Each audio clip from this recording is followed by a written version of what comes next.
Deputy CM की बात, तो कल रात तक ये खबर आ रही थी कि ललन सिंह मनाने के लिए आए हैं निशांत कुमार को, और निशांत कुमार, आज सुबह खबर भी आई कि डिप्टी सीएम के लिए निशांत मान गए हैं। फिर अचानक से ये बात सामने आने लगी कि निशांत जो है वो इस पद के लिए नहीं माने हैं, वो बार बार मना कर रहे हैं। तो क्या लग रहा है, क्या डिप्टी सीएम पद को लेकर अभी भी संशय की स्थिति बनी हुई है? कौन डिप्टी सीएम हो सकता है? एक तो विजय चौधरी का नाम सामने आ रहा है, उनके अलावा क्या कोई और भी नाम सामने आ रहा है क्या? तमाम नेता इस गाड़ी में मौजूद हैं। सर, आपकी आवाज नहीं है जी। मैत्रेयी, आप जो बता रही हैं कि जो निशांत तैयार नहीं है, ठीक है। कई तरह की बातें, खास करके अगर विगत 14-24 घंटे की बात करें तो कई तरह की बातें सामने आई है। जो जानकारी है उसमें दो डिप्टी सीएम में एक निशांत का भी लगभग तय माना जा रहा है डिप्टी सीएम बनना। और मेरे ख्याल से ये अगर वो डिप्टी सीएम बनते हैं तो निश्चित तौर पर ये जदयू के हक में ही ये फैसला जाएगा। क्योंकि आप अगर देखेंगे तो बिहार की राजनीति बीते 20 वर्षों से लव कुश की राजनीति पर टिकी हुई है। आज अगर कुश बिहार की बागडोर संभालने के लिए तैयार हैं तो निश्चित तौर पर जो है सो लव जो है अगर डिप्टी सीएम की भूमिका में रहेंगे तो जो सामाजिक समीकरण या फिर आप राजनीतिक समीकरण कह लीजिए, ये जो है बदस्तूर कायम रह जाएगा।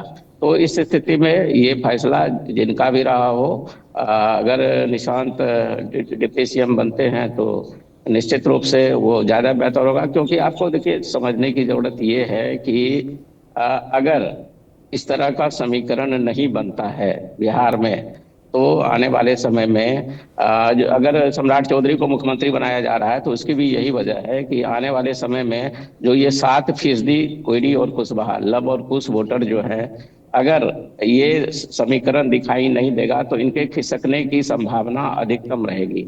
आपने पिछले लोकसभा चुनाव में 24 में आपने देखा होगा कि जो कोयरी मतदाता जो थे वो खिसक गए थे एनडीए से, और बाद में डैमेज कंट्रोल के तौर पर जब सब कुछ प्रयास किया गया तो फिर विधानसभा चुनाव के समय में जो है सो लव कुश फिर एक साथ नजर आए थे। तो कुल मिलाकर के मेरे पास जो जानकारी है उसमें निशांत का डिप्टी सीएम बनना लगभग तय है, और दूसरे डिप्टी सीएम के रूप में विजय चौधरी की दावेदारी। इस तरह से डिप्टी सीएम को लेकर लगातार ये चर्चा चल रही थी कि निशांत कुमार हो सकते हैं। उसके बाद ये खबर आई कि निशांत कुमार मानने के लिए रेडी नहीं है।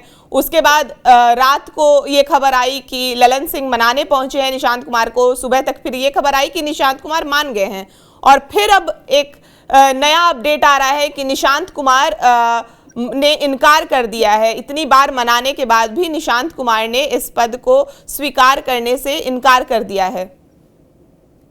जी देखिए, दीपक प्रकाश जैसे राजनीति में अचानक मंत्री बन गए और उसको लेकर के मीडिया में जिस तरीके से आलोचना हुई, तो निशांत कुमार का एक तर्क है, जैसे कि खबरें आ रही हैं कि वो आए, राजनीति में आए और अचानक वो मंत्री बन जाएंगे, तो वो भी सवाल इन पे उठेगा। इसलिए निशांत कुमार चाहते हैं कि कुछ दिन और रुक करके संगठन को देख करके और दोबारा फिर डिप्टी सीएम बने।